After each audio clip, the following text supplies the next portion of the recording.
Welcome to the Josh Bolton Show, where we dive into interesting and inspiring conversations. And now, your host, Josh Bolton. Welcome, everybody. Today we have Dr. Stephan Meyers. I believe I said that correctly, but he will correct me later on. We're going to talk about his doctoral piece on killing a sacred cow in business. We're not actually killing cows, so don't worry about that, my vegan friends. Here he is, the doctor himself. Hello, thanks for having me. Absolute pleasure. So we were talking earlier. Can you enlighten the audience now listening about what you were telling me? Yes, currently I'm living in Frankfurt, Germany, and I'm an experienced change management consultant, which means I went into companies for many years, helping them to modernize their organization. And my experience was over the years that there are at least two kinds of change in organization. One of them is the normal one, the majority, the boring kind of change, where nothing really changes and nothing is better than before. And the other kind of change I experienced on a much less often kind of experience, what I call radical change, the kind of change where something really is changing for the better, which the kind of change that goes a little more deep than the other one. And I try to find out more about this kind of radical change. So is there literature, is there research? And my findings were that there's neither one of them, not much information about it. So I did my own research at quite a mature age. And I went to a university and did my doctorate thesis doing research about sacred cows in organizations. That's awesome. So you mentioned the boring change. That is just like updating software kind of thing, or is radical compared to radical being like a whole cultural shift? The boring kind of change could be anything, but mostly it's, well, we should do some change, so let's change something, but nothing is supposed to change really. So don't scare me with any changes, something like that. So it's just change for change's sake, but nothing is supposed to come out of it. And radical change is where the rules of the games are changing. So there's obviously visibly something different than there was before. And I saw too many of these boring kinds of changes where nothing really happens, and I wanted to find out more about this more radical kind of change. And it means changing the rule of the game, actually. That's what it's all about. And what I did for my research is, so I had a supervising professor, and we discussed how I could find out more about it in a scientific way. And we agreed that I would interview external change agents. So we were talking about who is knowledgeable in radical change, and we agreed that probably the most knowledgeable group about radical change in organizations would be interim managers. So the kind of person that are hired by organizations in order to perform some change. So when the owner of an organization lose trust in the management, they replace the management with an interim manager, and this interim manager has a mandate of maybe 1 year or maybe 2 years. And in that time, that interim manager is supposed to heal the organization. And then when the mandate is over, the interim manager is supposed to leave. So from the beginning, it's clear that he is never going to become a permanent part of the organization. So he's supposed to leave after the end of the mandate, let it be 1 year, let it be 2 years. And by that time, the change has to be so sustainable that the organization can survive on its own. So that's what an interim manager does. And that's what, from my point of view, radical change is all about. And so my professor suggested I interview some of them. So I did some interviews, long form interviews with up to 2 hours length with interim managers from Germany. And while I was doing that, I had lunch with an American business friend. And he said, why don't you also talk to some interim managers from the States? I could give you some introductions. And I said, well, we have a deal. So I started doing that. And then my supervising professor suggested I should also add some different points of view, adding line managers and business consultants with experience in radical change to the mix. And since I was already on my way of doing it on an international kind of way, I interview change agents from all over the world, from Canada over South Africa to Hong Kong. So I covered 4 different continents. And in the end phase of my interviews, I was already negotiating with someone from Australia so as to make my 5th continent perfect. But that didn't happen because my professor said, I had been talking to lots of people from the world of business. I should talk to at least one person from the government. And I said, well, that's a good idea, but who from the government is knowledgeable in change? I mean, the government itself is not exactly something you would consider knowledgeable in changing things. No. And at that moment, it was quite practical that I went to an English university to do my thesis, because that university is in the same city as is the headquarters of the British Secret Service. And so I talked to one of those guys, and internally we called it the James Bond interview. So of course his real name wasn't James Bond, but if I would tell you his real name, I'd have to kill you afterwards, so we don't do that. But anyway, I also talked to one of those guys, and he was quite knowledgeable about radical change, you can say that. So that was the mixture of the people I talked about doing my research. That was long form interview, and I had it all transcribed, and I analyzed the scripts of the interviews, and I came up to almost 200 findings. So 200 pieces of wisdom from their experience, from their points of view, from their whatever the wisdom of these interviewees were. And that's just almost 200 pieces of wisdom. Is just too many to keep them all in your head at the same time. So I condensed it into a tiny, neat little framework, and that's what I called the Sacred Cow framework. And the Sacred Cow is a matrix. It's not only an acronym, so every letter stands for something. It's also a matrix. So you have a matrix of 3 times 6 fields. So it's 18 fields of action, 18 leadership challenges when you perform a radical change in an organization. What's the use of it? When you're in the midst of a radical change and you ask yourself, did I cover everything? Have I thought of everything? Did I maybe forget something? Then you take a look at the Sacred Cow framework, and it gives you the assurance that you didn't overlook anything and that you covered anything relevant. So that's what the Sacred Cow framework is all about. And so why the cow anyway? That's one of the questions that always comes up. So when I asked my interviewees, what is radical change? One of the answers that popped up quite often was the term paradigm shift. Paradigm shift meaning changing something fundamentally, changing the rules of the game. And in my native language, German, we have a metaphor for a paradigm shift, which is killing the sacred cow. And I was told that also some English native speaker know what I talk about when I use this phrase. So this is why I somehow got used to working with the metaphor of the sacred cow when I talk about radical change. So it's more than the the superficial change. It's more than a step-by-step change. It's a different kind of change. It's basically, killing the sacred cow. Some people say, we are open to change anyway. So some people representing organizations say things as, we have experience in change and we know change and we have even a department for change. The larger ones at least do that. Yeah. But everyone says, but we don't like radical change. We like change. We like this step-by-step change, taking everybody in, taking everybody with us. But we don't like radical change. And that's when I say, oh, really? So imagine for a minute, you are the Prime Minister of Britain, and in your challenge to modernize the country, a piece of that, a part of that, would be to shift the traffic on the roads from driving on the left side to driving on the right side, because most other countries do that in the meantime. And since you're part of Europe, you think, well, that would also be kind of demonstrating progress in the country. So you decide to do that.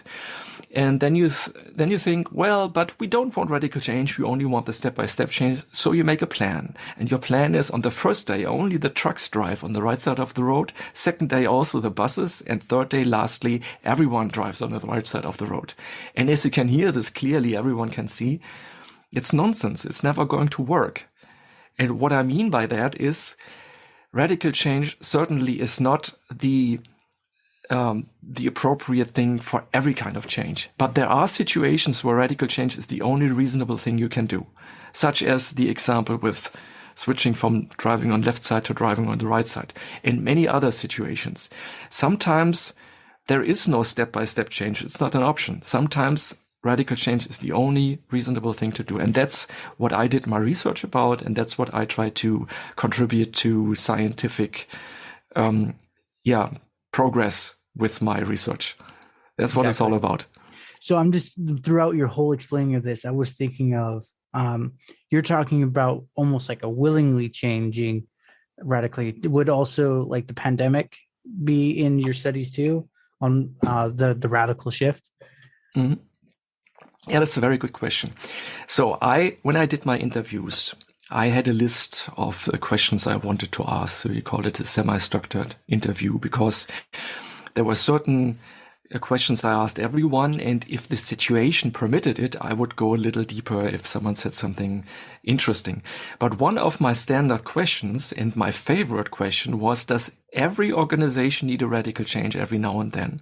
So maybe not always, but is there something such as a rule that every organization that wants to survive on a long-term basis needs a radical change? And in this thought, I was mostly thinking about those family business, that exist for quite a long time, that maybe get handed over to the next generation.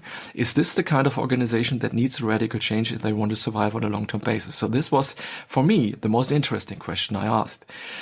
And this is science, so there was no unified answer to that because half of my respondents said yes and the other half said no. So one half of my respondents said yes, radical change is something you need to apply on a regular basis, maybe every few years, and preferably before the crisis hits you. If you want to survive on a long-term basis, you must perform radical change. That's what one half of the respondents said. And the other half of the respondents said, no, radical change per se is a good thing, but you don't automatically need it always. You need it only under certain prerequisites. And then I asked, okay, what are these? And they told me 3 prerequisites when you need radical change. The first one is a change in law. When your business model becomes illegal, well, that's always a good reason to change your business, right? Is. And especially in Germany, where we have constantly changing laws, it happens more often than you think. Okay. So that's one very understandable reason, change in law. The second is a change in technology, which mostly means that there's a progress and your competitors already approach the new way of doing things and your own employees don't. And then you look somehow old-fashioned in the eye of your customer. Yeah. And this is mostly goes along with terms such as digital transformation. So every kind of digitization is a change in technology. So digital transformation not only means you have new tools, it very often also means that the processes change. Sometimes even the organizational structure change in order to perform these processes. So everything that goes along with modernizing an organization in the realm of digitizing it, that's always a good reason to also think about radical change. That's reason number 2. And the last change is everything that goes along with an event of higher power. Could be a pandemic, could be something such as 9/11. So all these events have one thing in common. Their probability is very, very unlikely. But once they happen, a lot of things change at the same time. Yes, it does. Yeah. So we have 3 reasons for radical change. Change in law, change in technology, or events of higher power. That's what one half of the respondents say. And the others say, well, you need radical change anyhow.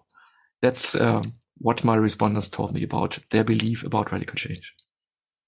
That's interesting. So the one where the old school technology you were touching on earlier, I used to work for a local, in America, we sell military surplus here. I don't know in Germany if you're allowed to do that or not, but it was old school. It was written inventory, written cash only, no debit card. While I was working there, during the pandemic, he started taking credit cards. But I told him when I was there for that week, I'm like, hey, you should really put this online. And he's like, well, my customers wouldn't buy it because of the shipping. It's so expensive. I'm like, if they're buying a $200 backpack, I don't think they'll mind an extra $25 for shipping, kind of thing. it's one of those, it's like an extra 25, whatever. And that's where I think he actually did it. I haven't gone back, but it was just one of those. He's like, that's too radical for me, too extreme. I'm like, but the potential of money is a shit ton of money or go out of business. Where do you stand on that kind of thing? And it was just one of those. He just kind of like he just refused. I think it's just human nature. We don't like sudden change, like you were saying with radical. We like gradual, incremental sort of. If it gets to a certain point, then we're going to freak out and run away. But so what did you find for the radical versus the incremental? Which one was more productive, I guess, is the word. Well, my personal experience is that radical change is the more productive kind of change because it has the option of things changing for the better. Of course, there's no guarantee, there never is, but right. The option of things being better than before is given more often at the situation of a radical change. So when I was making an interview with an interim manager, I asked him, what, from your point of view, is the difference between radical change and the step-by-step change? And he said, one sign of radical change is people start laughing again. And I said, could you elaborate on that? And he said, well, it's easy. So he told me that when he was called as an interim manager to go into a company, the company was already in distress. So the owners lost trust in the previous management, and there were hard times for the organization, which means also the employees of the organization notice it, that things are not going well. And they ask themselves questions such as, what am I doing here? Do I have a future in this organization? Probably not. So if many employees have this kind of thought, then the entire atmosphere becomes somehow distressed. People feel unlucky. There's no lightness anymore in the atmosphere. There's a bad mood at the organization. And suddenly along comes an interim manager who knows what he's doing, best case, because he's done it before. He has done it before to introduce radical change, to reform this organization, to make it more modern, to give it a future. And if this interim manager knows what he's doing, he has a vision of what is realistic in, let's say, 1 or 2 years ahead. And he can communicate that vision to the employees. And he says something in the terms of, well, in 2 years, I see us in this situation. And with your help, when we all get together and try to make it a reality, we have a good chance of achieving that goal. And if he communicates in this kind of term, he gives people hope. And the atmosphere lightens up. The mood lightens up in the organization. So there's much less, there's the heaviness that was there previously. It goes away. People get into a lighter mood. And one of the signs how you can see that the mood lightens up is when people suddenly, they stand in the hallway, they make jokes and they laugh, not because the chief makes a bad joke and they have to laugh but just they feel like laughing again. It's a better mood. It's an improvement in the mood. And so this is what the interim manager said when he said people start laughing again. That's one of the signs of radical change, that there was a situation without a future and suddenly, once again, there is a future in the organization. And the people say, well, maybe still I do have a future in this organization. So people lighten up. And also what several interim managers told me, that people start blossoming. They were, under the previous management, they were held on a very short leash. People didn't trust them. The management didn't trust them to do things on their own responsibility. And now along comes a new interim managers and he gives them more freedom, more range of making decisions. And he sees them bloom. He sees them develop. He makes an estimation, how much responsibility can I hand over to that person? And then if that person takes on the responsibility and uses the responsibility in a mature way, in a wise way, then you can see that person grow. You can see the character grow. You can see the person mature in a positive way. And this is also something that several interim managers, several change agents told me. People start blooming up. You give them more responsibility and they grow. And this is also one of the positive changes and the positive aspects of radical change. And if you see this, what happens, what I just said in my previous statement, maybe radical change is more often than many people think. And there once was this philosopher called Thomas Kuhn, who made the term paradigm shift popular. He wrote a tiny little paperback book in the 50s or 60s, I think, that's called the Structure of the Revolution. And in that book, he coined the phrase paradigm shift. And what he means is that there are always the normal phases where people live in a paradigm. So everyone in the same business area and the same industry lives in the same paradigm. There are standards. There are certain methods everyone uses. There are certain tools everyone uses. There's a certain approach. The entire industry works along the same approach. And suddenly someone says, well, the way we've been doing it in the past years doesn't solve our current problems anymore. It's not up to date. We have to rethink what we're doing. We have to redefine what we're doing because we are not able anymore to solve the problems of today. The methods we use were good in the past, but they're not good anymore. We have to rethink it. So that's the phase called paradigm. And then, says Kuhn, the whole industry switches over to a different phase, a phase of paradigm shift, where people try to seek a new paradigm.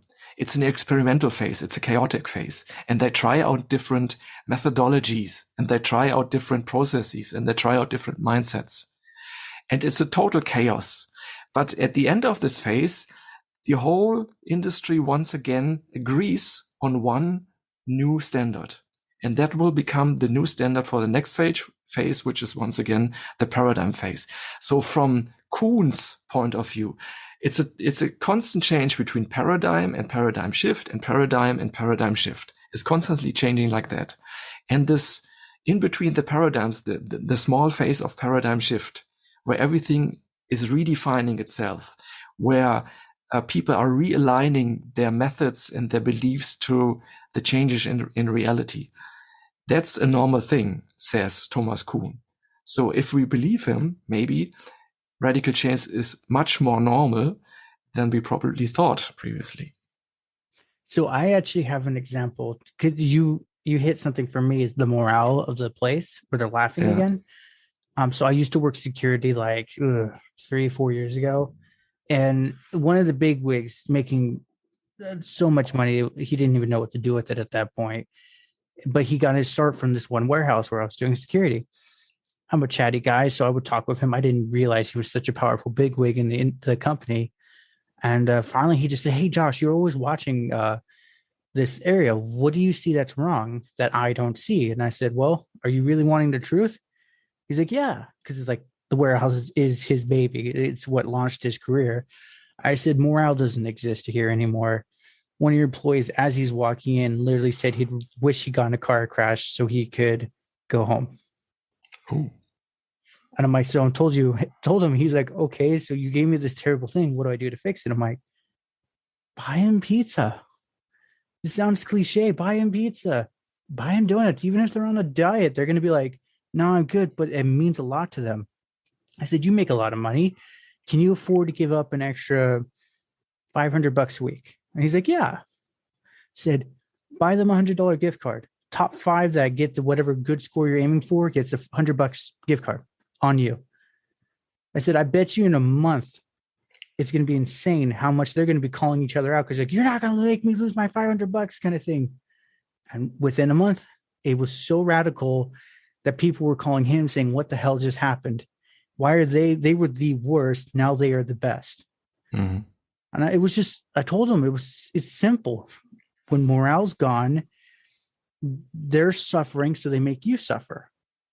Well, if they're not suffering, they're going to lift you up. And it was just, I've always thought it was weird. Like back then, I'm like, "You're a big company. How did you not know this?" kind of thing. Apparently, it's not that normal, though. Yes, and also, yes, that's a good example. And also, there are every now and then there are organizations that just don't get it. They just don't see the necessity for change.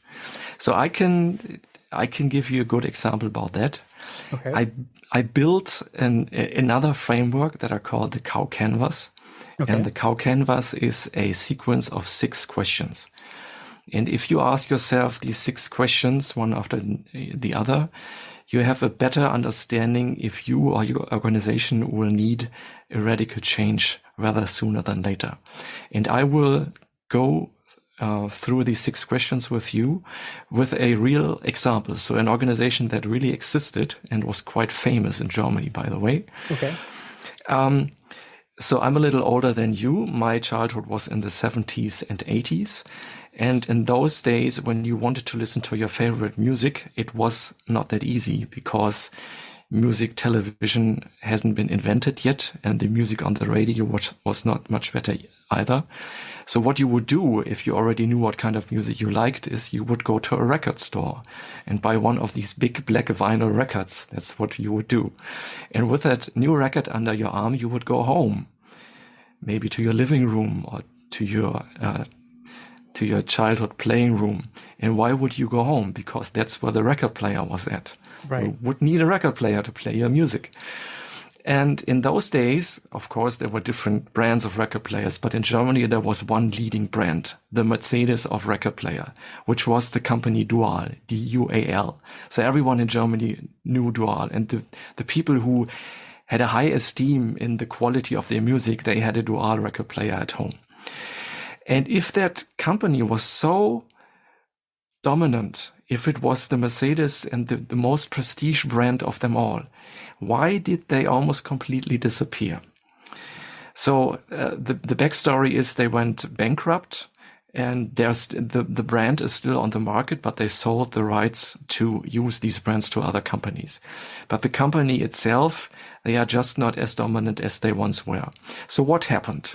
I presume, or I would maintain, that they didn't look at their sacred cows. And if we go through the cow canvas, it's probably something, you probably understand what I mean about that. So the cow canvas has 6 questions. The first question is, what does the customer get? So if you buy a product by the company Dual, what do you get? Of course, a record player. That's easy to answer. The second question is, what is the sacred cow? And in that context, it means, who are you and what do you do? And if I would have asked the employees of the company Dual in those times, who are you and what do you do? They would have answered me, well, we are in the record player business. We make record players. That's what we do. Question number 3, what is the taboo? And the taboo is something everyone knows, but nobody tries to talk about in the open. So the taboo is, why do people buy record players? The obvious answer is because they want to listen to music, but that's true. The thing is, at that moment, let's say the late 70s, you needed a record player to get access to your music. People wanted to listen to music, so they needed a record player. But what if one day there's a different way of getting access to music? What if one day there's a more modern, more technology advanced, more fashionate, a cheaper, a faster, a more elegant way of getting access to the music? What is going to happen then? And probably many people thought about that, but nobody openly raised this question at the company. And then we have question number 4. So what is the essence behind it? What is the realness behind it? The philosophical way of looking at things. Okay, so people buy a record player because they want to have access to music. But why do they want to have access to music? And I would say people need access to music because it makes them feel better. Yeah, that's an obvious reason of getting access to music. So in other words, the record player enables people to get access to music so they can feel better.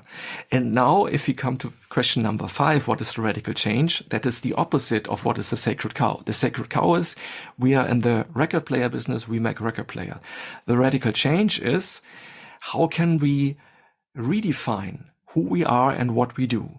So we are not in the record player business, we are in the music business. What we do is we give people access to music so they can feel better. And then we come to the last question number 6, not what the customer gets, that's a record player, but what should your customer get? And that's not a record player, that is access to music, so the customer can feel better. If, that's what I would say, if the employees or the management at the company Dual in those days had thought about their sacred cows and had redefined themselves on time of being the number one company giving access to music so people can feel better, they would have redefined what they sell and what their product or the service is.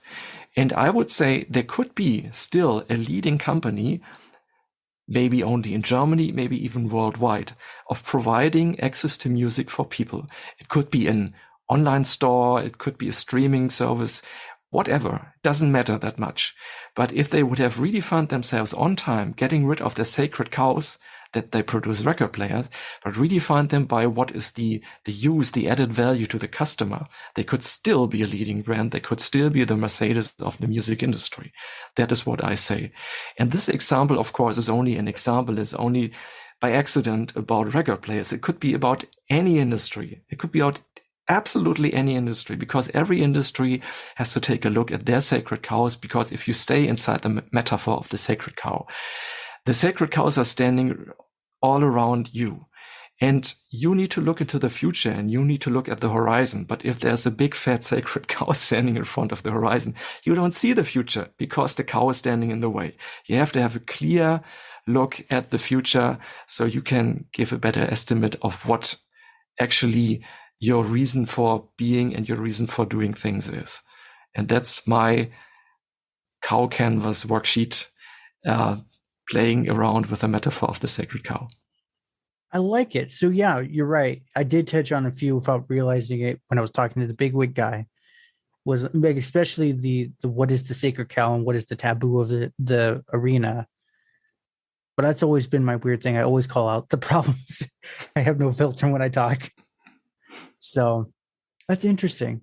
And if when I'm hearing, you might have said it earlier, but is more communication, open, free communication more important than the rigid, you do as I say, and cracking the whip kind of thing?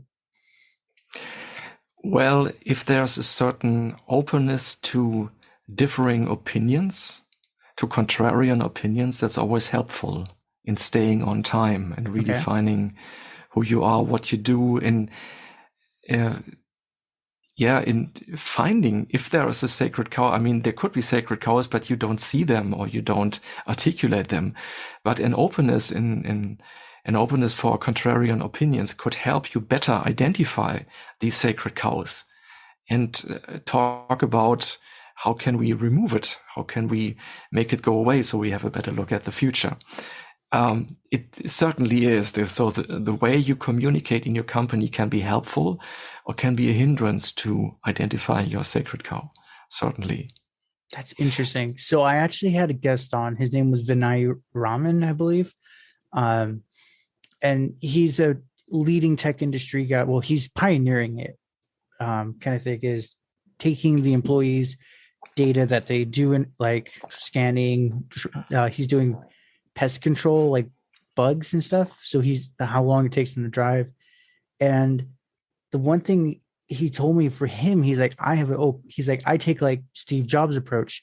I hire smart people to tell me what to do, kind of thing. And as we're bantering back and forth, I told him like, well, sort of, but from me sitting on the sideline, I'm not in your company. It sounds like if they bring up a very bad topic, let's say. Yeah, we here in Europe have a long history of doing that. So in the Middle Ages, when your country wasn't discovered yet, in the Middle Ages, we had these kings and they were almighty and nobody was allowed to criticize them. And then they found out that if no one ever criticizes the king makes stupid decisions. So what did they do? They hired a jester and only the jester was allowed to criticize the king. And that's how the king stood. They remained grounded. They kept their relativity to reality. So they kept in contact with reality by hiring a jester, by having a jester telling them the truth. And that's how it worked even in the Middle Ages. And it's still like that today. And that was the one thing I told him. I said, you're still a young company kind of thing, and you're trying to set your roots, but it sounds like you're not willing to hear maybe marketing is just literally tanking right now. Could use some extra money, and you're just not hearing it. So they're just gonna keep doing what they're doing until you say otherwise. And that's where he kind of sat back. He's like, huh, you're right. Marketing is actually in trouble. I'm like, I don't know, man. I just picked that up from our conversation. But it was just one of those. I told him, like, how diverse is your company? And like, you're software engineers, so it's a very select few people. But let's say it's not just the software people. Marketing, do you have female and male? Do you have the LGBTQ? We have this. And he's like, oh, no. Usually it's just awkward white guys behind the computer. And then he's like, and a nice lady that's my receptionist in the Philippines. I'm like, see, you need more opinions. Just to hire one square peg for a round hole. He'll tell you everything wrong because he doesn't know what he's doing. Yeah. Mm-hmm. And he just kind of sat back and he's like, huh. Well, I try to be equal. I'm like, you have this standard where you're the puppet master. You're allowed to go. But the moment you pull my finger the wrong way, I don't like you anymore. I said, that's what I'm getting from you. And I'm like, that's not conducive for growth. I said, you truly have to be hands off. Unless the ship's on fire, just let them go. Kind of thing. Yes, and be open to contrarian opinions. Oh, yeah. I remember a time there was a bank here in Germany that was considered very dull and not very progressive. And they had this old-fashioned image, and they wanted to renew, or they wanted to give a signal to the market that they were fashionable themselves. So they made advertisements that they would hire young people, and they would hire, especially this time they would hire contrarians. So they explicitly made advertisements, if you're a contrarian, apply for a job at our bank. So this was new, and everyone was very surprised. And then they hired a few contrarians, and then they made the surprising experience that contrarians say things you don't like. And then they stopped hiring contrarians. That's how it is. Yeah. Yeah. And that was the one thing I've just told people in general, kind of like Vinay, just hire one person. Hell, he could be the latte lackey kind of thing, but he's allowed to talk freely amongst everyone, including yourself. You're not higher. You're level with this one person, kind of like the jester, where it's just like he can tell you, hey, Bob over there is really sucking. Bob needs some help. He's literally having an ulcer as we're speaking, kind of thing. And as a manager, you don't want your employees getting hurt on the job, but you also don't want them that stressed. So it's like, how do you alleviate it? Well, you need that one person willing to speak up. Yeah, certainly. Also, what's helpful is asking explicitly people who just recently joined the company.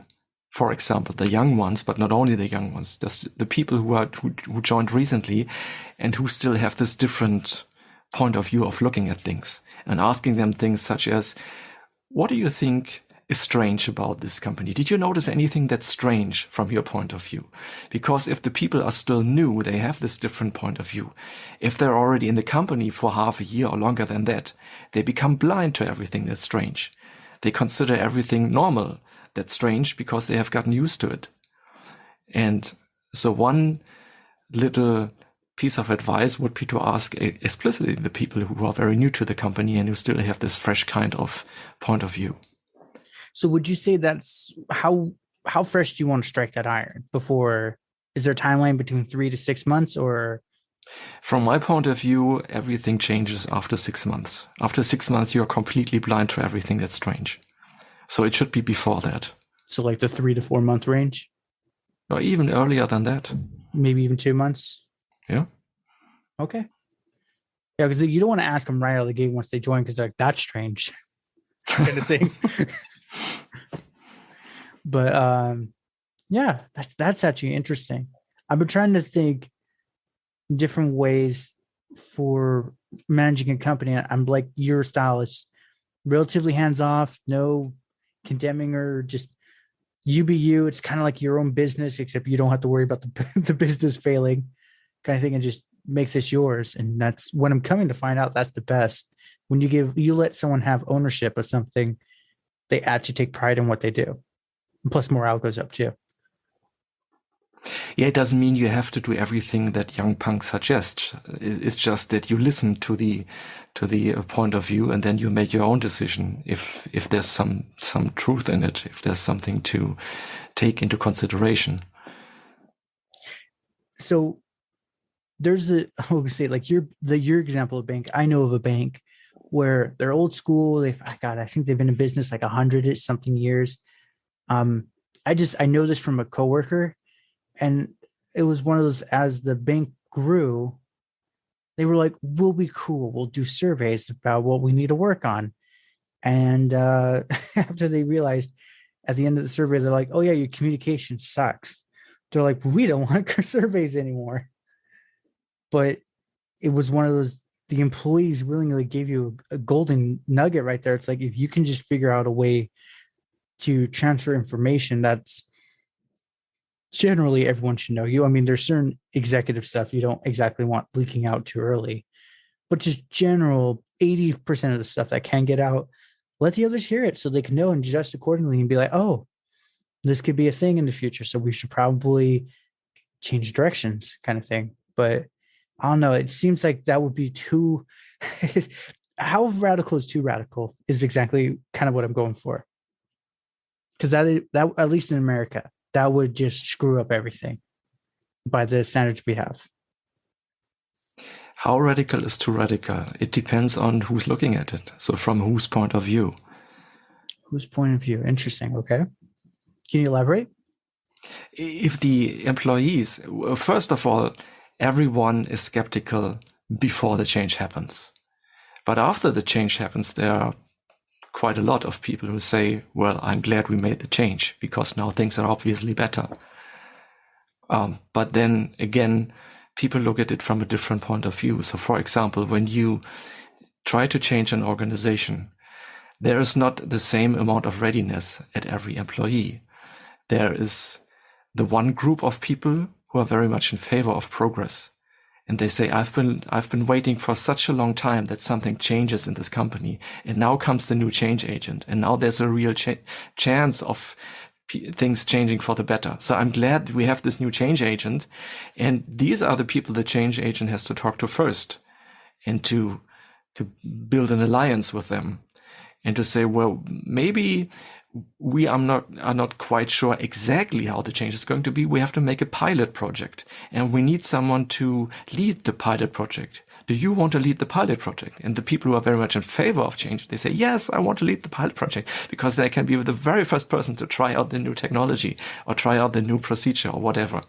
And then these people make the pilot. And if every now and then a pilot project isn't quite successful at the very first try, it needs a little readjustment.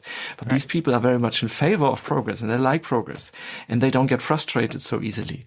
So they make these little adjustments and something turns out and it's quite good to look at. And when you have the first 1 or 2 or 3 pilot projects and they are managed successfully, then you invite the next people, the people who are, well, so maybe, and you invite them to a meeting and you say, let's present the pilot projects. Look at this pilot project. Isn't it a pleasure to look at? And then you have the people, the leaders of the pilot project present the project and say, we were skeptical at first too, but then we did this and that, and then see how it turns out. It's just a pleasure to look at. And then the next people say, well, I was skeptical, but now that I see it can work, I want to be the next person to lead the next project. And so you gradually win them over. So there's a different kind of readiness to this kind of change. So some people are very much sitting on the edges of their seat because they need change. They want change immediately. You start with those. And then the next group of people are the ones who are, well, let's see. Yes, but maybe not right in front. Let's have some people try it out first. And if I look at it and if I say it's great, then I'm going to go there too.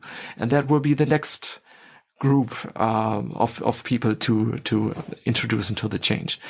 And at the last group will be the people who are the most skeptical, and they will have their biggest problems in introducing change.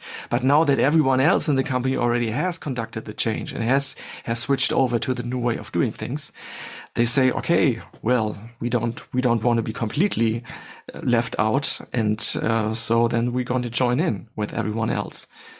In other words, it's always it depends on the perspective, and it depends on the temper of the personality, how much someone is open to change. And then there's a different answer to the question, how much radical change is good change?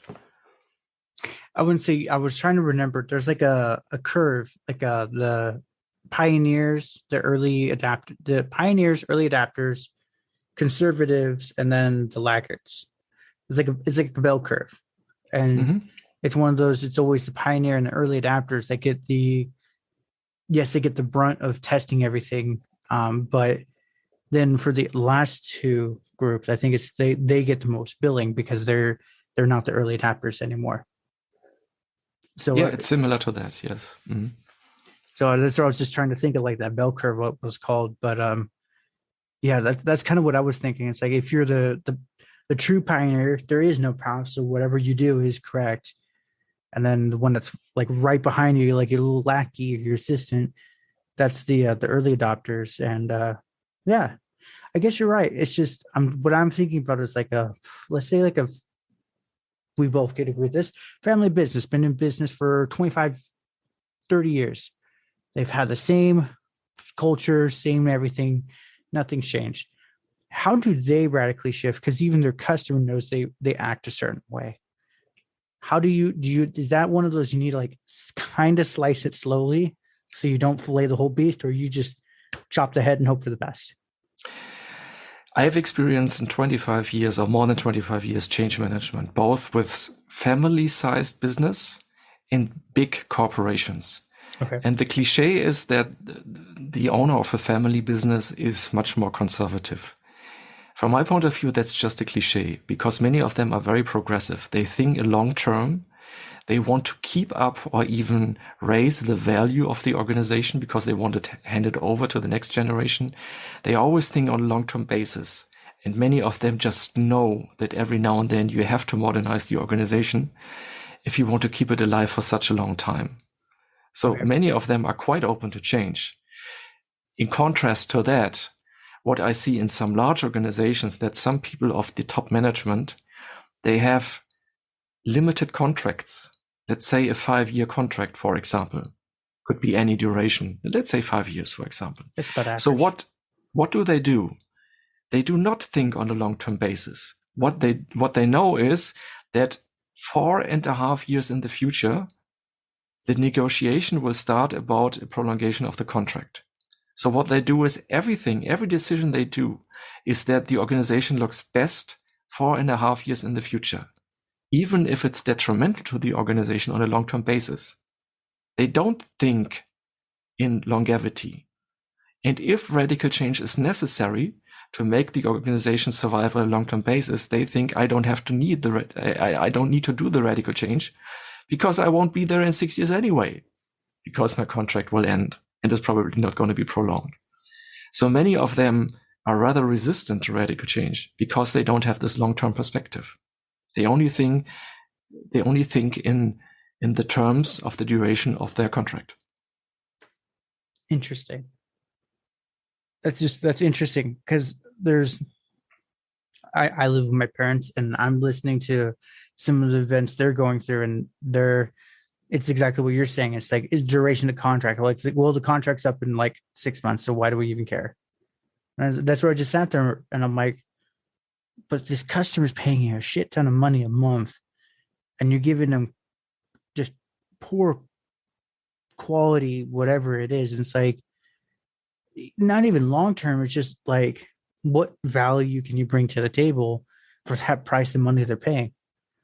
Kind of thing. And this sounds like it's the same thing with you're saying with the bigger companies. They're like, well, it doesn't even matter. They're going to leave us in like 6 months. So why do we even care?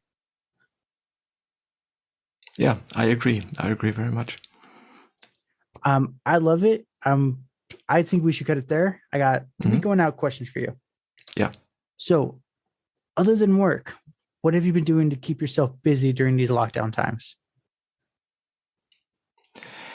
I attended several online trainings because there were those times when you're self-employed, you have to do training and you have to develop yourself. And there were those times where you have to attend physical training events. They were gone. So I much more switched into online trainings. That's one of the things I did. Okay. Second one is someone aspiring to be like you, successful, a doctorate degree. What are some tips, tricks, or advice you'd give them to start down the path you're on? Sorry, giving tips to whom? Just general, like someone that's like, I like where Stephan is. I want to go for my doctorate degree, be self-employed. What are some tips, tricks, or advice? Yes, you don't necessarily have to have a doctorate degree, and for many people it's not the right thing to do. But if you want to dive down deep into a topic, that's a good thing to do. It gives you an alibi to waste lots of time into one topic. If you say, I'm so much interested into this topic, I want to find out more about it, then starting a doctorate research is the right thing to do. It gives you an alibi to dive deep into it, much deeper than you would normally do. And later on, you can consider, rightfully call yourself an expert in the topic. So right now, I could call myself an expert in radical change because there's not so many people who wrote a doctorate thesis about it. No, there's not. There's a lot of consultants, a lot of change managers, but not a lot of doctors on it. That's impressive. So where can everyone contact you, and where do you have a book they could buy too? Not yet. The book is yet to be written, but I'm very active on social media. If you write my name, Stephan Meyer, Sacred Cow, you will easily find me. I'm very active on LinkedIn. I also have a homepage that's called either stephanmeyer.com, or at the same time, alternatively, you could enter into your browser sacredcow.expert. So expert is a top level domain. And if you enter sacredcow.expert, you will land on my website. Nice. I like how you've had expert at the end too. Absolute pleasure. I've learned so much already. Like my notes are just full. Just thank you again. I appreciate your time. Thanks for having me. Well, congratulations. You made it to the end. You're an awesome person. Not many make it here. So, being the awesome person that you are, can you do me one more awesome favor? Can you rate and review this on whatever podcast services you're using? If you do it on Apple and you leave an actual written review, I have a thing on my website. I will take your written review and post it for all to see. Congratulations. You're permanently sealed on my site. Otherwise, I am trying to do YouTube more and live streaming. I will try to put as many of the YouTube links in the description of the show as I can. So give your boy some extra help over on YouTube. Watch my videos. I just mute it and change the channel, change the window or something. But yeah, that's it. Thank you for being awesome, and see you next time.